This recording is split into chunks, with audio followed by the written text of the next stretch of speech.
let me get this straight. You're saying that you are in favor of Glass-Steagall, which breaks apart the two arms of banking, No, regular banking and commercial banking, except you don't want to break apart the two parts of banking.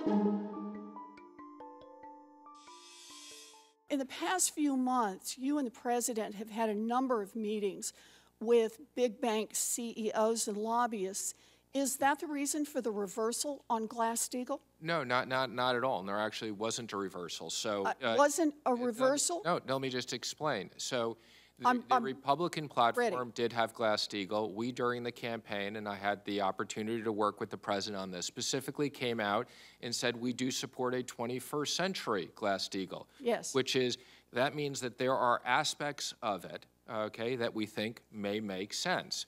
But we never said before that we supported a full separation of banks and investment banks. I'm sorry. If we had said that, we would have. Let me just stop you right there, Mr. Secretary. You're not letting me finish. Yeah, I'm not, because I really have to understand what you've just said. There are aspects of Glass-Steagall that you support, but not breaking up the banks and separating commercial banking from investment banking? What do you think Glass-Steagall was, if that's not right at the heart of it? Again, I'm well aware of what Glass-Steagall was. And as you may know, the original concern about Glass-Steagall was actually about conflicts, not about credit risk. And if we had supported a full Glass-Steagall, we would have said at the time that we believed in Glass-Steagall, not a 21st century Glass-Steagall. We were very clear in differentiating it. Now, I now realize that I had not realized that your bill was named the 21st century Glass-Steagall. Yes, and has been for 3 years now. I apologize that I was not aware of that. So we were. But I still haven't heard the answer to my question. What do you think Glass-Steagall was if it wasn't separating commercial banking from investment bank, from ordinary banking? Again, the fundamental part of Glass-Steagall was, as you've just outlining, the separation of investment banking from commercial banking, because people were concerned about conflicts. How do you separate without breaking up the big banks that have integrated these two things?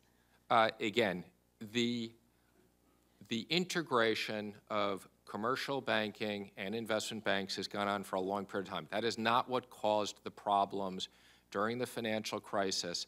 And if we did go back to a full separation, you would have an enormous impact on the liquidity and lending to small and medium-sized businesses. Let me get this straight. This is like something straight out of George Orwell. You're saying simultaneously you're in favor of breaking up the banks. That's what Glass-Steagall is. I've never said we're in favor of breaking up the banks and separating. If we had, it would have been very simple. Let me try it one more time. We're going to run out of time here, but I have to try this one more time. What does it mean to be in favor of 21st century Glass-Steagall if it does not mean breaking apart these two functions in banking? You know what? I'd be more than happy to come see you and follow up and talk about this. Just tell me what it means. Had we never came out and tell me what it means we should separate. Tell me what 21st century Glass-Steagall means if it doesn't mean breaking apart those two functions. It's an easy question or an impossible question. It's actually a complicated question because there's many aspects of it. Okay, the simple answer, which we don't support, is breaking up banks from investment banks. We think that would be a huge mistake. But again, I'm more than happy to listen to your ideas on it. You obviously have strong views, and I'd be happy to follow up and listen to you. This is just bizarre.